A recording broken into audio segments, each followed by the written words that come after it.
Welcome back to Pressing Matters. A new report tonight from the U.S. Surgeon General is shaking up the way Americans think about alcohol. The findings, even moderate drinking may carry serious health risks, including an increased likelihood of cancer. The conversation around alcohol is changing, and it's happening everywhere, from public health offices to local restaurants and bars. Jamie Mankiewicz takes a look at why so many people are rethinking drinking.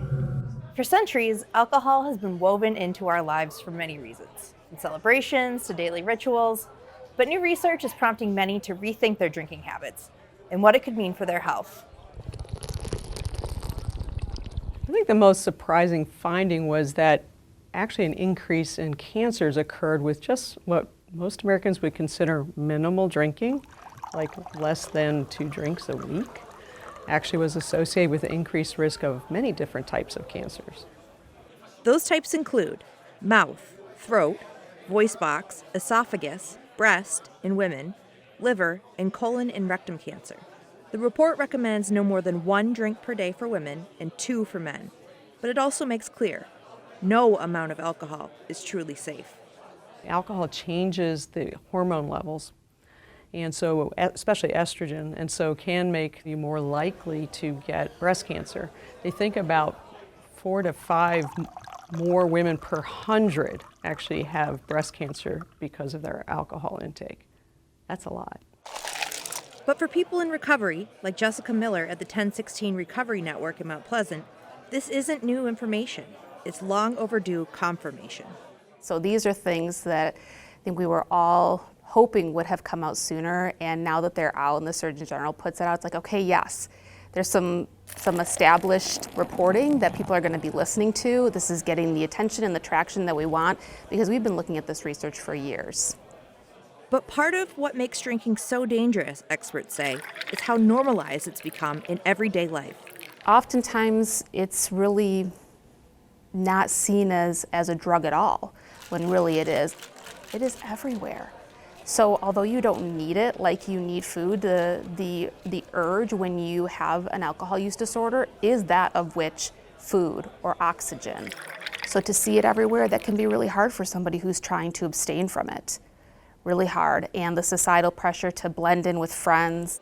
For Miller, this conversation is deeply personal. She understands firsthand the challenges of cutting back in a culture that normalizes drinking.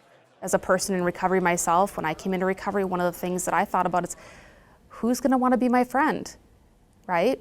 And it really was easy for me to not feel included and to prioritize my health and my recovery over that desire to want to belong to something. I mean, it is really challenging. But change is brewing. Across the country, bars and restaurants are embracing the shift, offering alcohol-free options. It's a response to growing demand from people who still want to enjoy a night out without the health risks. It's not like fly-by-night, flash-in-the-pan type deal. I mean, it's here to stay, so we take it pretty seriously. Woodshop Social in Mount Pleasant now offers a full mocktail menu, and it's not just for kids or people in recovery. We use a lot of fresh herbs, and we use our own freshly squeezed juices, and we make our own simple syrups. We've got a lot of different types of those. We employ a lot of actual cooking techniques in our mocktails. There's definitely been shifts where I'm like, I made so many tropical fizzes, or I made so many basil mint limeades. So yeah, no, there are nights where it's a good portion of our sales. With new awareness and more inclusive drink menus, a cultural shift is already underway. And for many, it's a welcome one. So it is creating spaces for people like myself that are in recovery to go and enjoy a night out without some of those pressures. Happy hour doesn't have to include alcohol all the time. I have hope for this generation coming up that they're really going to be the change in valuing their health and wellness and not feel that they need to drink. Experts say it's not just about drinking less. It's about making informed choices for long-term health. With new research reshaping our understanding of alcohol, many are taking a second look at what's in their glass. And then you're seeing a lot of people like my age, like me, like I told you earlier, I haven't had a drink in almost a year. And it was just like, I was kind of woke up one day and started weighing the pros and the cons of it. And it was like, okay, I don't have any pros. I've definitely cut back a little bit on my drinking since dry January, I did that. Mocktails specifically are just really great because it just makes the social atmosphere of a restaurant more inclusive. So the more the merrier, I guess, right?